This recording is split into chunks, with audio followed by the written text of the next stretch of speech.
Sesungguhnya sebenarnya kalau kita di Hindu itu ada upakara-upakara inti, ya. Nah, kita tergantung dari kemampuan, kondisi, kemudian strata sosial, ekonomi masyarakat, ya. Nah, kita itu ada pada tingkatan yang mana, ya.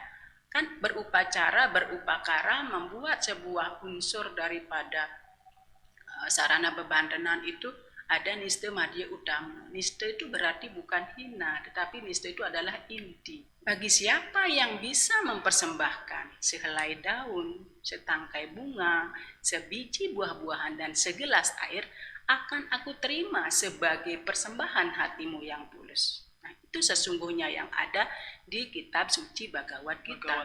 Lu kenapa kok ada Banten?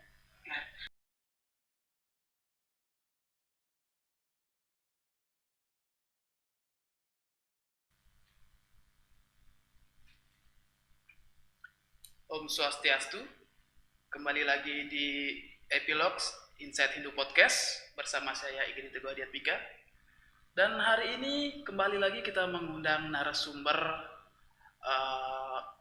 dari dosen pembina UKM Upakara IHN Gede Puja Mataram yang akan kita bahas hari ini seputar Upakara yang mungkin kita tahu di agama Hindu sangat banyak sekali upakara-upakara yang digunakan dalam kegiatan sehari-hari ataupun hari raya besar Hindu.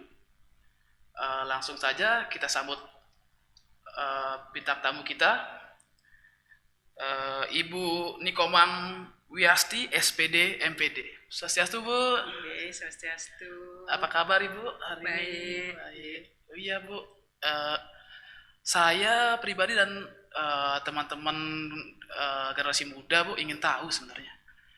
Yang kita tahu kan di agama Hindu tuh sangat banyak menggunakan upakara-upakara, Bu, banten-banten yang yang mungkin bagi generasi saya tuh sedikit agak ribet, Bu, untuk upakara-upakara tersebut, Bu. Jadi dan banyaknya upakara tersebut, Bu, juga kadang menjadi alasan, Bu, untuk generasi-generasi saya yang ada di beberapa daerah untuk berpindah agama, Bu, karena dianggap kok beragama itu ribet seperti itu, Bu. Jadi saya ingin tahu, Bu, dasarnya upakara itu seperti apa, Bu? Apakah ada lontarnya atau bagaimana gitu, Bu? Oke, baik. Terima kasih kepada Adik Teguh dan Inside Hindu yang telah mengundang kami untuk memperjelas tentang konsep-konsep daripada upakara. Nah, bagus sekali apa yang disampaikan oleh Adik Teguh tadi terkait dengan upakara. Nah, di awal mungkin kami perlu akan memaparkan ya apa sih yang disebut dengan upakara. Jadi upakara itu etimologi katanya terdiri dari dua, yakni upa dan kara. Jadi upa itu artinya dekat, kemudian kara artinya tangan. Jadi upakara itu sarana bebantenan yang dipergunakan untuk memuja kebesaran ide Sang Hyang Widiwasa. Ya, jadi kara. Kara itu berupa kreativitas tangan. Sehingga ada puja Om Kara Namah Swaha. Nah, jadi sesungguhnya sebenarnya upakara-upakara itu unsur-unsurnya terdiri dari ada unsur yang berasal dari maletik, mataya, dan maharya, dan ada dari unsur logam dan air. Nah, kesemuanya itu menjadi komponen penyusun daripada bahan upakara. Ya. Nah, lalu bagaimana sekarang fenomena kita di lapangan? Ya, diribetkan. Ya, seperti yang Adik Teguh tadi sampaikan, diribetkan dengan adanya upakara, ya, sarana-sarana bebantenan itu. Nah, sesungguhnya sebenarnya kalau kita di Hindu itu ada upakara-upakara inti, ya. Nah, kita tergantung dari kemampuan, kondisi, kemudian strata sosial, ekonomi masyarakat, ya. Nah, kita itu ada pada tingkatan yang mana, ya. Kan berupacara, berupakara membuat sebuah unsur daripada sarana bebantenan itu ada niste madya utama. Niste itu berarti bukan hina, tetapi niste itu adalah inti. Inti. Ya, nah, inti. Ya. Oh, berarti Nah, selama ini banyak yang salah paham Bu ya tentang niste tersebut. ya. Nah, perlu saya pertegas dan perjelas di sini tentang niste. Yang niste itu sesungguhnya sebenarnya inti dan yang sederhana. Nah, misalnya katakan untuk Banten Pejati. Nah, kalau buat Banten Pejati, yang niste yang sederhana itu yang mana? Sesungguhnya sebenarnya komponen-komponen atau bagian-bagian daripada Banten Pejati itu kan ada unsur peras, daksine, penyenang, kemudian ada pesucian. Itu juga bagian daripada pejati. Kalau kita mau buat dalam tingkatan niste, tambah lagi dengan ajengan. Kemudian ada tipat. Ya. Nah, itu masuk juga dalam kategori pejati. Nah, sekarang sumbernya itu dari mana? Nah, sumbernya itu di dalam Bhagavad Gita, Adhyaya 9, Seloka 26 menyatakan, mungkin Ibu bisa nembang sedikit ya. Silakan ya. Bu. Nah, jadi ada seloka yang menyatakan begini. Patram puspam palam toyam yume bhaktya prayacati tadaham bhaktya upahritam asnami prayatatmana. Yang artinya, bagi siapa yang bisa mempersembahkan sehelai daun, setangkai bunga, sebiji buah-buahan, dan segelas air, akan aku terima sebagai persembahan hatimu yang tulus. Nah, itu sesungguhnya yang ada di kitab suci Bhagavad Gita. Lalu kenapa kok ada Banten? Nah, bebantenan itu sesungguhnya karena kita sebagai manusia yang lahir, yang ingin meningkatkan kualitas jenana, kualitas diri kita untuk bisa berkarma sehingga ada berbagai kreasi jenis bebanten. Nah, kemudian kita juga strata sosial memiliki kemampuan secara ekonomi lebih ya untuk menunjukkan rasa syukur kita, kemudian kita berterima kasih ya. Kemudian mungkin ada hal-hal kita memohon kepada ide Sang Yang Widiwasa, beliau bertari sehingga upakara bebantenan itu kita buat. Ya, jadi dengan membuat banten, membuat kreasi-kreasi upakara itu, jadi intelektual kita, kreativitas kita itu akan terasah. Keterampilan di dalam menjahitan, ya. Nah, jadi di situ akan munculnya apa? Vibrasi spiritual kita. Dengan metanding, dengan menjahitan, itu sudah merupakan bagian daripada yoga. Oh, yoga itu maksudnya seperti apa Bu? Hitungan yoga yang dimaksud?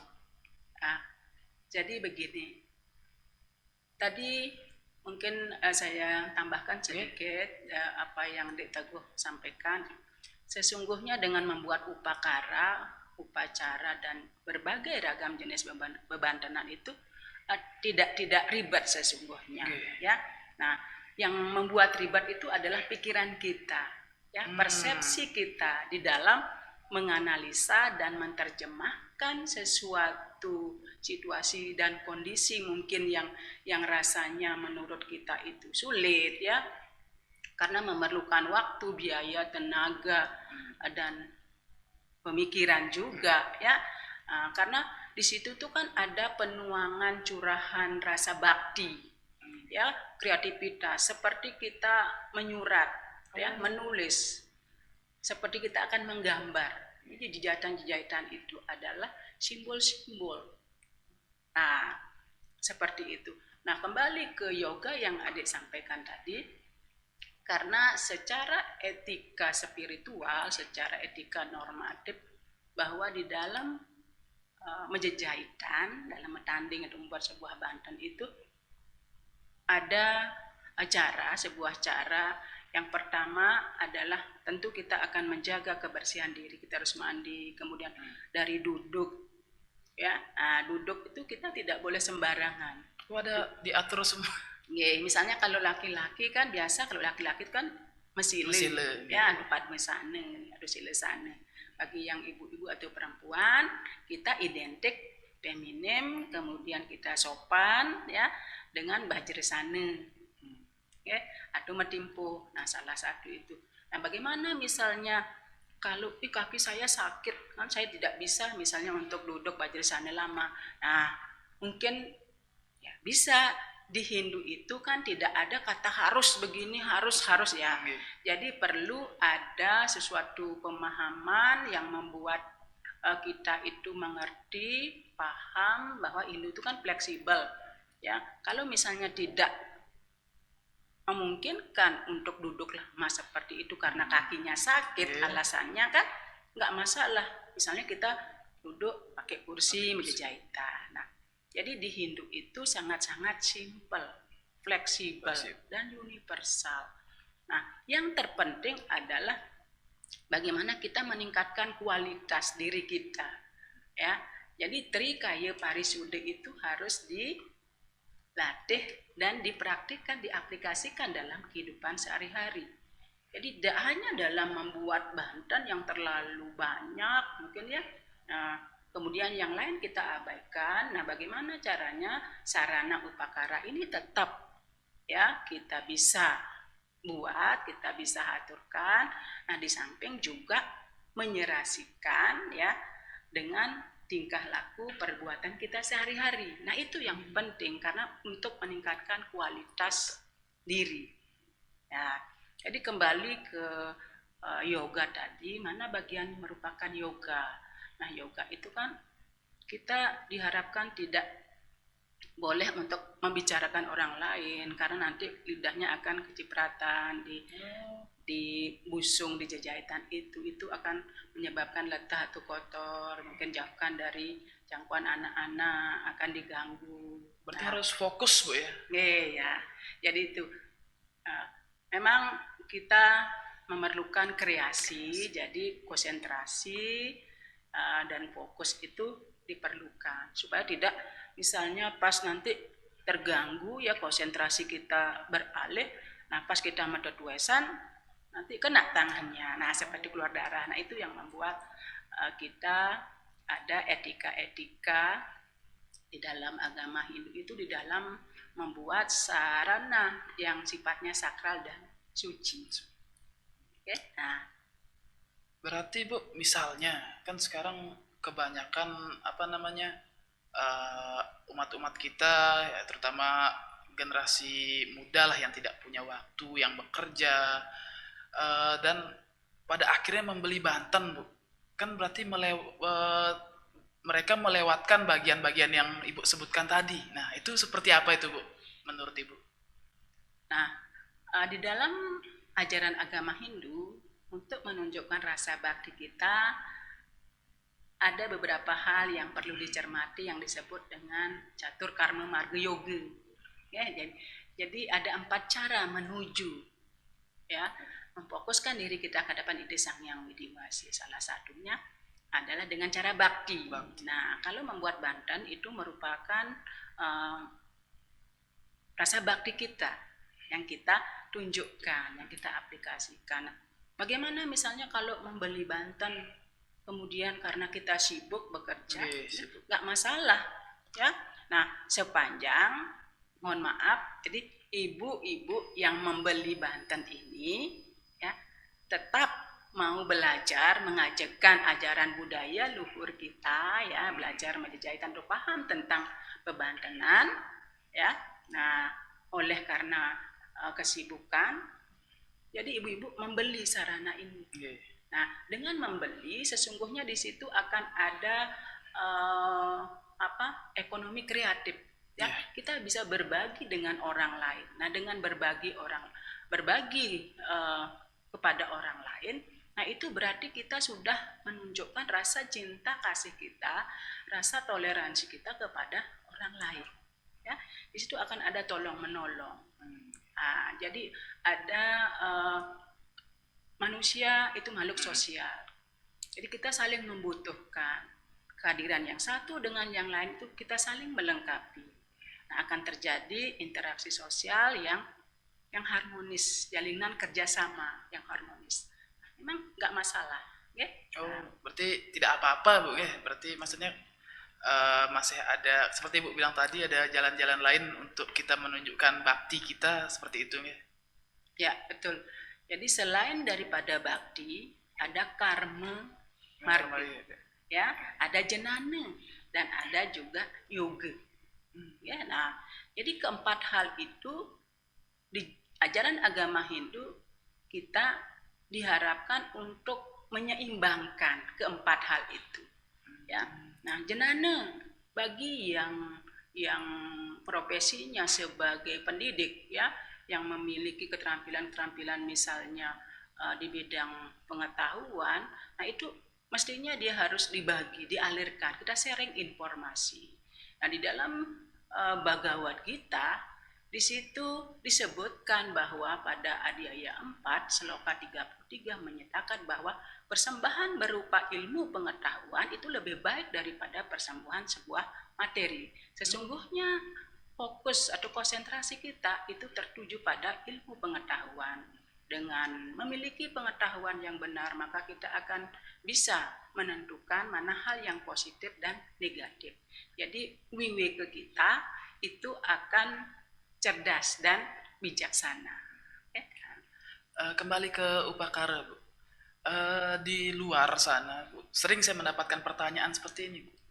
Kok agama Hindu yang ada di Indonesia berbeda dengan yang ada di India? Dan setelah saya pikirkan lagi, ternyata bukan hanya berbeda dengan yang ada di India, bahkan satu pulau dengan pulau lain berbeda, terutama dalam bentuk upakaranya Bu. Nah, itu seperti apa, Bu? Ya, jadi bagus sekali pertanyaannya Adik Teguh. Ya, ada konsep Hindu Nusantara. Ya, nah, jadi disinilah sesungguhnya kelebihan, ya keistimewaan daripada ajaran Hindu. Jadi Hindu itu sanatana dharma. Ya, Hindu sangat toleransi dengan adanya perbedaan. Nah, dengan berbagai ragam corak perbedaan-perbedaan daripada aktivitas ritual yang dimiliki oleh agama Hindu, itulah yang membuat indah di Hindu. Nah, di dalam upacara itu ada 4 hal yang perlu diperhatikan yang disebut dengan catur dreste. Ya, nah catur dreste itu ada purwa dreste, ada loka dreste, ada desa dreste, dan ada sastra dreste. Apa aja itu Bu? Maksudnya? Yang purwa dreste itu memang ada tradisi-tradisi yang secara turun-temurun itu kita warisi sampai sekarang dan itu kita lakukan. Nah, banyak sekali di upacara-upacara kita itu yang kita gunakan sebagai acuan di dalam melaksanakan prosesi ritual. Ya, nah kita jangan sampai baru Ibu sampaikan purwa dreste itu ajaran leluhur gitu. Oh ini kan ajaran leluhur kita, ajaran leluhur saya, nenek saya. Nak mula kene, mula gitu. Nah, jangan sampai dicekoki dan kuat mengakar. Jadi ada di pikiran adik-adik ya, di dalam benak adik-adik itu harus itu lakukan gitu. Harus. Nah, ketika adik-adik sudah memahami yang namanya konsep daripada upacara, kita lebih luas sebenarnya, lebih fleksibel ya. Kemudian ada desa. Nah, desa dreste itu adalah kebiasaan-kebiasaan yang berlaku di suatu tempat di desa, di lingkungan. Nah, di lingkungan, misalnya di Banjar Karangmedain atau di Banjar Pagesangan dan di Banjar Cakra, di karang-karang yang terdapat di Cakra itu mungkin punya ya ritual-ritual upacara yang khas. Nah, seperti di Karangkacicang Ibu lihat ada di situ mandi darah, kemudian ada triasi tari-tarian rejang lilit di utara ini di Batu Layar. Nah, Batu Layar. Kemudian ada juga rejang sari ya di Pagesangan. Nah, seperti itu. Kemudian ada yang namanya loke. Loke Dreste itu suatu daerah punya kebiasaan-kebiasaan, tradisi itu dilakukan. Nah, misalnya seperti upacara mulang pekelem, kemudian ada upacara perang topat, ya. Nah, itu kita yang punya. Lombok ini yang punya tradisi seperti itu. Nah, kemudian ada sastra Dreste. Nah, sastra Dreste inilah yang diharapkan ya untuk kita gunakan sebagai acuan di dalam melaksanakan proses ritual. Jangan nak mulek itu. Ya, nah itu. Yeah.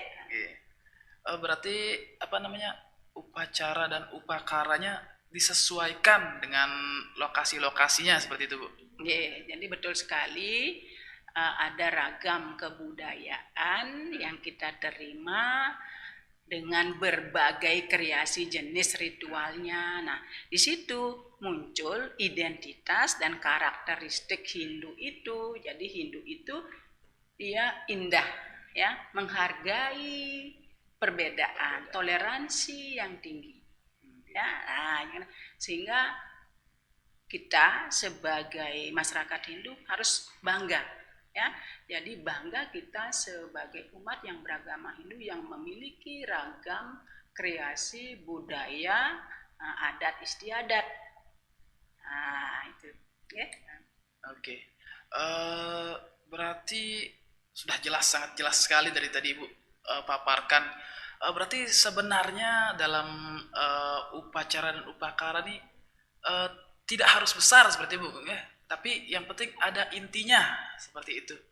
Mungkin Ibu ada yang ingin disampaikan ke pemirsa tentang upakara ini, tentang bahwa upakara itu tidak susah sebenarnya sih.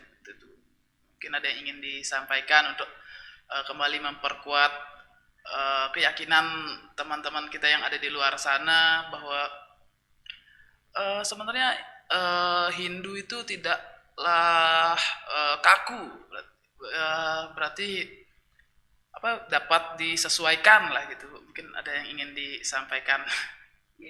Jadi terima kasih atas pertanyaannya. Nah, kepada umat sedharma, adik-adik sekalian, ya. Jadi untuk melaksanakan proses upacara dan upakara itu di Hindu ada tingkatan, ada niste, madhya, utama. Nah, kita yang memilih, kita yang tahu keadaan dan kondisi kita. Nah, tentunya itu diukur, disesuaikan, ya. Tolak ukurnya adalah kemampuan dari finansial, ya. Jadi baik itu niste, madhya maupun utama sebenarnya kualitasnya sama, ya, kuantitasnya yang berbeda. Nah, ada pepatah Jawa mengatakan begini, dapetan abali agung kalah dening dapetan sadulang. Dapetan sadulang kalah dening puja mantra. Puja mantra kalah dening hati yang tulus ikhlas, ya. Nah, lascari. Nah, sesungguhnya di dalam prosesi ritual yatnya upakara itu yang paling mendasar adalah ketulusan, ya. Jadi tulus hati itu yang utama. Nah, dalam Bhagavad Gita Adhyaya 9 Sloka 22, ya, menyatakan bahwa bagi siapa yang memuja aku selalu, ya, kemudian mengingat aku selalu, akan aku berikan apa yang engkau inginkan, akan aku lindungi apa yang engkau miliki, dan akan aku berikan apa yang engkau inginkan. Nah, lalu bagaimana kalau tidak ada sarana, ya, kalau tidak ada bantan, tidak ada upakara, apakah saya harus tidak sembahyang? Nah, di Hindu sesungguhnya kita punya kelebihan, ya. Nah, upakara itu bagi tingkat masyarakat yang pemahamannya apara bakti, ya, yang masih memerlukan, ya, simbol-simbol sarana-sarana itu sebagai pemujaan. Lalu yang apara bakti itu buana alit yang ada di diri kita, ya, sesungguhnya itu yang harus dipersembahkan. Di India itu tidak ada yang namanya mecaru pada hari raya Nyepi. Ya, nah, yang dipersembahkan itu apa? Yang ada di dalam diri. Ya, jadi unsur-unsur yang ada di buana alit inilah yang itu dibangkitkan, dilatih, diasah. Nah, tadi Ibu sampaikan ada bunga. Di buana alit itu mana sih bunga yang ada di diri kita? Di sini, di dada, bunga padma, padma hradaya. Itu yang dilatih setiap hari, kita fokus, kita duduk hening. Biar muncul, mekar. Ya, nah, mungkin kita rasakan ketika kita bahagia, dia muncul mekar. Nah, itu sebagai bunga.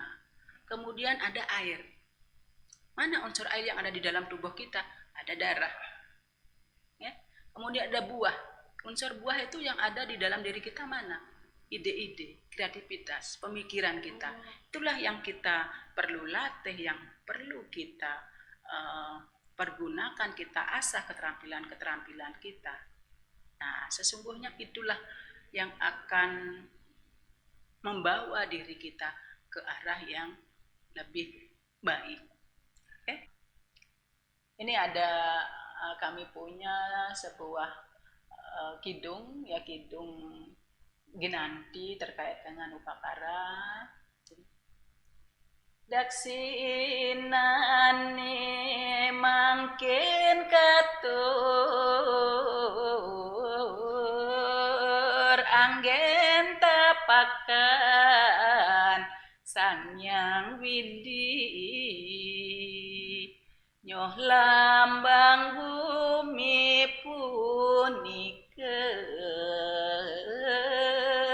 taluh lambang Sang Widi